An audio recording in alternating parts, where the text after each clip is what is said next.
Being a student that's on her dissertation while also being a script writer can be super interesting sometimes, but it can also be boring.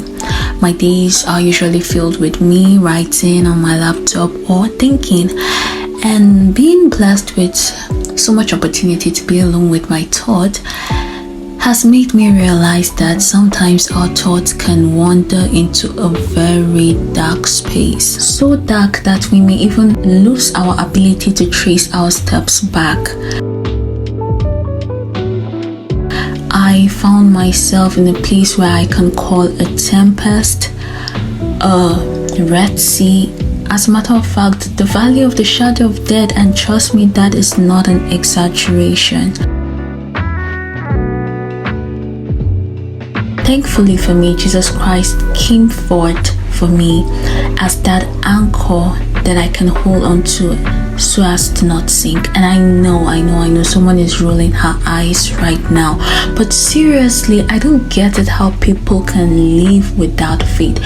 In this experience, one thing I've learned is that faith is life. There is no life without faith, literally. I don't know how people live without faith. On days where my faith was shaken, I found life to be super impossible.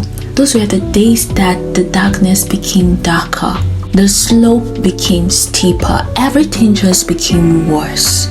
And thankfully, Jesus Christ came through as the lion. Oh my goodness, I would love to share with you some of the things I've learned, but definitely not in this video. Hopefully, I'll do that in some other video, so stick around.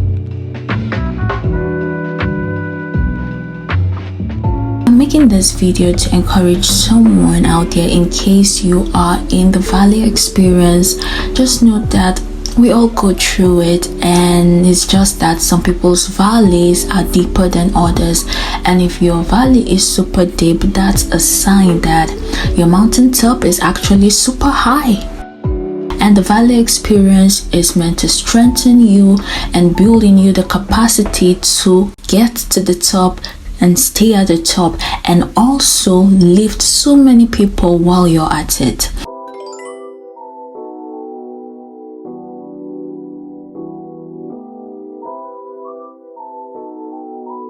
Be encouraged, don't give up, do things that can cheer you up. In my case, as Jesus was doing the work for me, once I was able to get a little hold of myself, I started doing things deliberately to get joy, things that can just lighten up my mood. And one of such things is to step out of your room where you're stuffy. You need fresh air, you need serious fresh air, and you need the sun to hit your skin. Sometimes those bad moods are as a result of lack of vitamin D, trust me. So in my case, I went out into nature, and the nature that was available onto me wasn't a garden but a rocky field.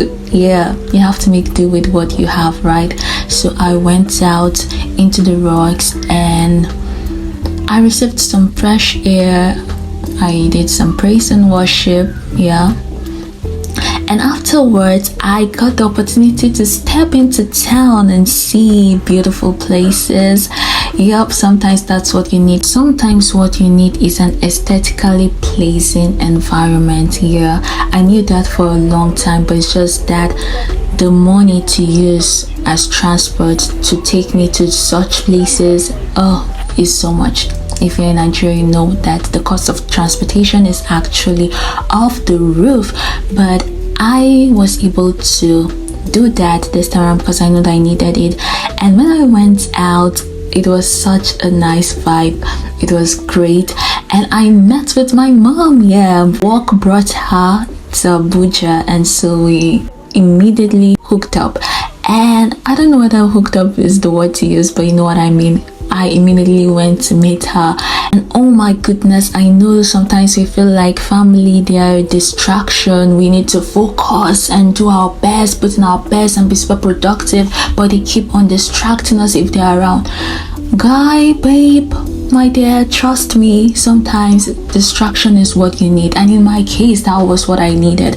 I have never been so far away from my family for this long. Yes, I am not a small child, yes, but this was the first time I've ever been away from my family for this long, and it definitely had a tone on me. I knew it was going to. So seeing her, I was super happy. It lifted up my spirit, and it was exactly what I needed. Thank God, hallelujah. God was fighting that battle for me. We had a wonderful experience overall. My mood was much better and it was fun. I said let me share this with you, hoping that it's gonna encourage someone out there that may be going through it. You're not the only one, and I hope that I'll be able to share some tips with you guys very soon. So stick around, follow in case you're not, and remember, the joy of the Lord is your strength. See you in the next video. Bye bye.